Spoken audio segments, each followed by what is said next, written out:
आज के इस वीडियो में बीएड एंट्रेंस एग्जामिनेशन 2021 की तैयारी का ये दूसरा सीरीज है और इस क्लास में हम लोग पिछले वर्ष पूछे गए हिंदी के प्रश्न पत्र को देखेंगे और हिंदी से किस प्रकार से किस किस टॉपिक से सवाल पूछे जाते हैं इस चीज़ को समझेंगे और फिर इसका डिटेल एनालिसिस में आप लोगों को बताऊंगा किस प्रकार से उत्तर हमें करने हैं। साथ ही इसके आगे हम लोग डिटेल एनालिसिस के साथ साथ आगे के स्ट्रेटजी पे चर्चा करते हुए कुछ प्रैक्टिस सेट में आप लोगों के लिए लेकर के आऊँगा, जिससे कि आप लोगों का और ज़्यादा बेहतर परफॉर्मेंस हो और आपका ज़्यादा से ज़्यादा मार्क्स गेन हो। तो चलिए शुरू करते हैं, आज की क्लास की ओर बढ़ते हैं और यहाँ देखेंगे कि सामान्य हिंदी में उन टॉपिक से सवाल पूछे जाते हैं। तो ये सारे टॉपिक्स कौन कौन से हैं आप इसे देख लें। मैंने इसे एक एक कैटेगरी में छांट करके यहाँ पे लिख दिया है। संधि, समास, उपसर्ग प्रत्यय, रस, छंद और अलंकार, मुहावरे एवं लोकोक्तियाँ, अनेक शब्दों के लिए एक शब्द, गद्यांश। यदि गद्यांश का सेक्शन रहेगा तो फिर गद्यांश के सेक्शन में ही गद्यांश दिया हुआ रहेगा और उसी से प्रश्न दिए हुए रहेंगे और उन्हीं प्रश्नों में ये सारे व्याकरण के पार्ट छुपे हुए रहते हैं। रिक्त स्थानों की पूर्ति, पर्यायवाची शब्द, विपरीतार्थक शब्द और विराम चिन्ह। विराम चिन्हों से भी सीधे सीधे सवाल पूछे गए हैं। तो आप जब प्रश्न पत्र को देखेंगे तो आपको पता चल जाएगा कि इतने सारे टॉपिक्स को सामान्य हिंदी में कवर किया गया है। यदि आपकी पकड़ इन टॉपिक्स पे अच्छी है तो आप निश्चित रूप से काफ़ी अच्छा परफॉर्मेंस हिंदी के सेक्शन में कर पाओगे और आपका ज़्यादा से ज़्यादा मार्क्स इसमें गेन होगा। सबसे पहला सवाल आप देखिए 2020 में पूछा गया था, इनमें से महाप्राण ध्वनि चुने। इनमें से महाप्राण ध्वनि चुने। तो महाप्राण क्या होता है? महाप्राण ध्वनि की परिभाषा आप लोगों ने पढ़ी होगी। महाप्राण ध्वनि किसे कहते हैं? तो जिस वर्ण के उच्चारण में और खास करके व्यंजन वर्ण, स्वर वर्ण में महाप्राण नहीं होता, जिस व्यंजन वर्ण के उच्चारण में मुख से ज़्यादा हवा निकलती है। ज़्यादा हवा निकलने का तात्पर्य है कि जैसे हम लोग बोलते हैं क, तो क जब बोलते हैं तो इसमें कम मात्रा में हवा निकलती है, लेकिन जब बोलते हैं ख तो ज़्यादा मात्रा में हवा निकलती है। तो इसी को महाप्राण कहा गया है। और प्रत्येक वर्ग का, कवर्ग, चवर्ग, टवर्ग, तवर्ग और पवर्ग, तो इन वर्गों का दूसरा और चौथा अक्षर जो है वह महाप्राण वर्ण होता है। जैसे कवर्ग में ख और घ, ठीक है, उसी प्रकार से चवर्ग में छ और झ, टवर्ग में ठ और ढ। तो ये जो है महाप्राण ध्वनि कहलाते हैं, महाप्राण वर्ण कहलाते हैं। तो आप यहाँ बताएं कि क, ख, ग और ब में से कौन सही होगा? तो यहाँ पे ख सही है।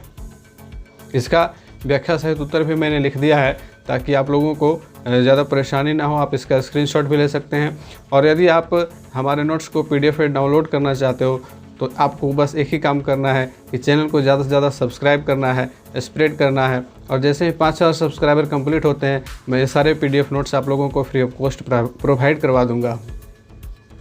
दूसरा सवाल यहाँ देखेंगे, दिए गए रिक्त स्थान पर उचित चिन्ह को चुने। या अब यहाँ विराम चिन्ह से सवाल आ गया, आहा कितना सुंदर पुष्प खिला है। ठीक है, तो ये आहा एक विस्मय निकल रहा है ना। जब कोई सडन फीलिंग हो, है ना, अचानक से जब कोई भावना निकले जैसे गुस्सा, क्रोध, खुशी, आश्चर्य, तब उसमें कौन से विराम चिन्ह का प्रयोग होता है? इसको हम लोग कहते हैं, इंग्लिश में कहते हैं मार्क्स ऑफ एक्सक्लामेशन और हिंदी में कहते हैं विस्मयादि बोधक चिन्ह। तो यहाँ पे विस्मयादि बोधक चिन्ह का प्रयोग होगा। तीसरे नंबर पे ऑप्शन में ये विस्मयादि बोधक का चिन्ह है। तीसरा प्रश्न है, इनमें अल्प विराम को पहचाने। ठीक है, विराम चिन्ह आप लोगों को पता होगा, पूर्ण विराम, अल्प विराम, अर्ध विराम, है ना, क्वेश्चन मार्क जिसको कहते हैं प्रश्नवाचक चिन्ह।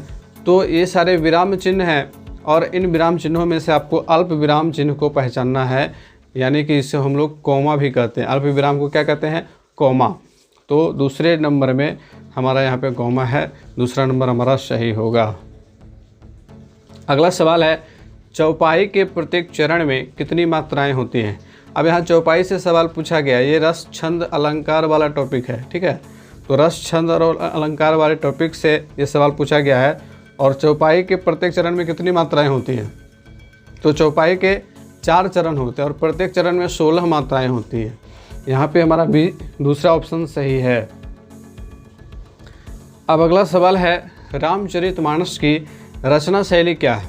रामचरितमानस एक प्रसिद्ध काव्य जिसे महाकवि गोस्वामी तुलसीदास ने लिखा, तो इसकी रचना शैली आप लोगों को बतानी है क्या है। दोहा चौपाई शैली, बरबे शैली, भैष्णवी शैली, ये सभी शैली।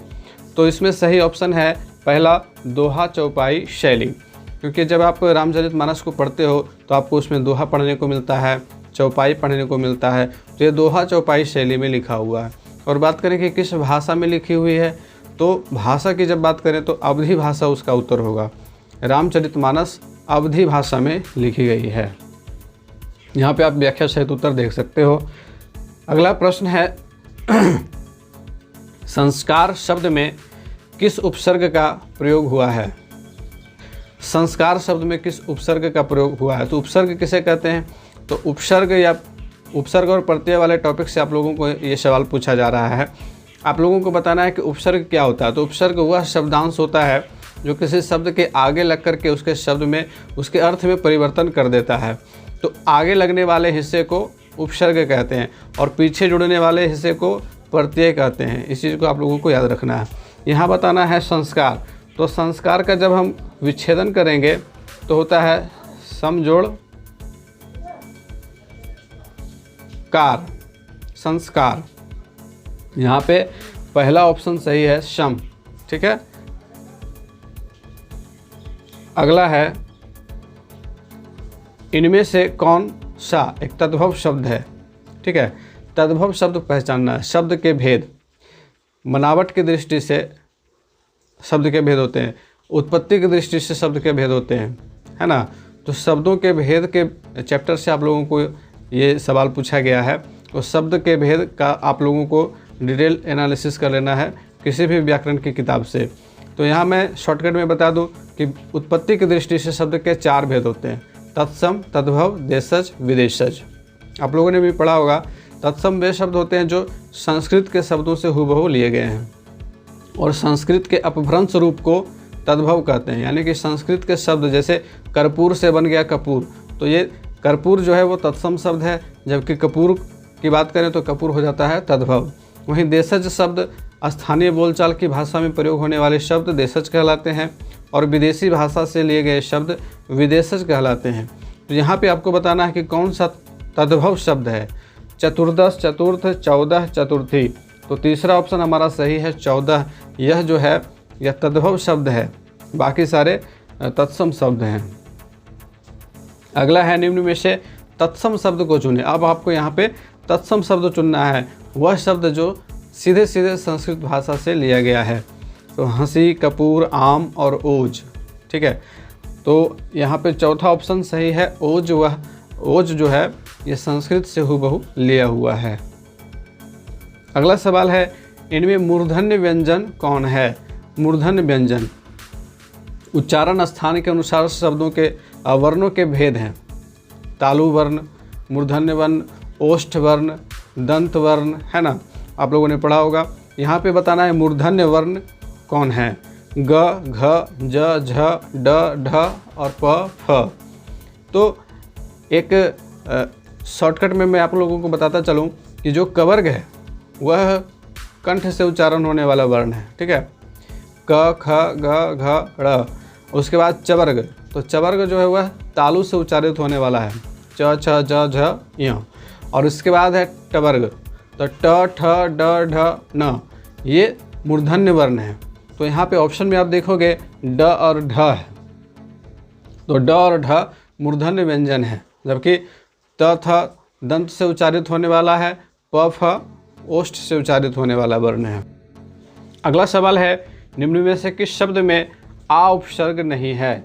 आजन्म, आगमन, आकर्षक, आदरणीय।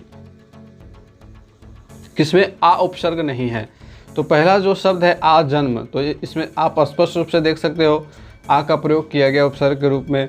आगमन में भी आ लगा हुआ, आकर्षक में भी आ है और आदरणीय में भी आ है। लेकिन यहाँ पे शब्दों के जिस प्रकार से शब्द बनते हैं उसे देखना है। मूल शब्द इसमें क्या है, तो यहाँ पे आदरणीय में आदर मूल शब्द है, ठीक है।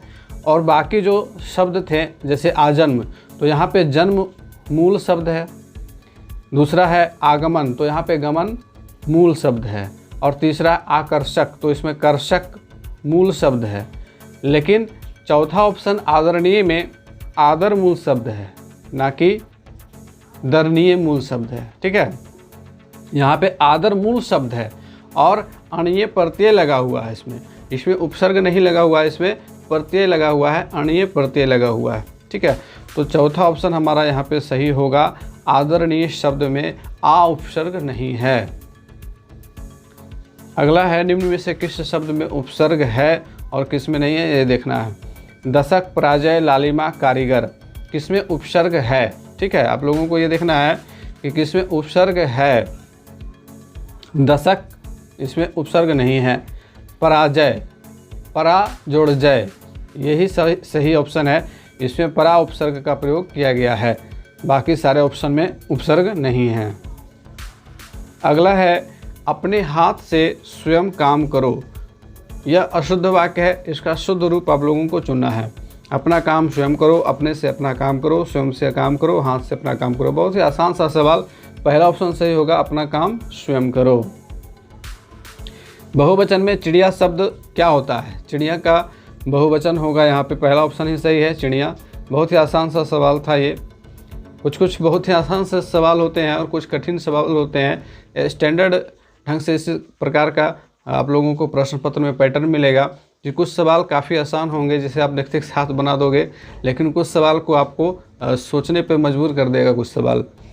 भाषा की सबसे छोटी इकाई क्या है, स्वर, व्यंजन, वर्ण, शब्द। तो भाषा की सबसे छोटी इकाई वर्ण है। हम लोग वर्णमाला से शुरुआत करते हैं भाषा व्याकरण की। अगला है दारा का अर्थ क्या होता है। दारा सिंह का नाम आप लोगों ने सुना होगा। दारा का अर्थ क्या होता है, बहन, माता, पत्नी, पुत्री।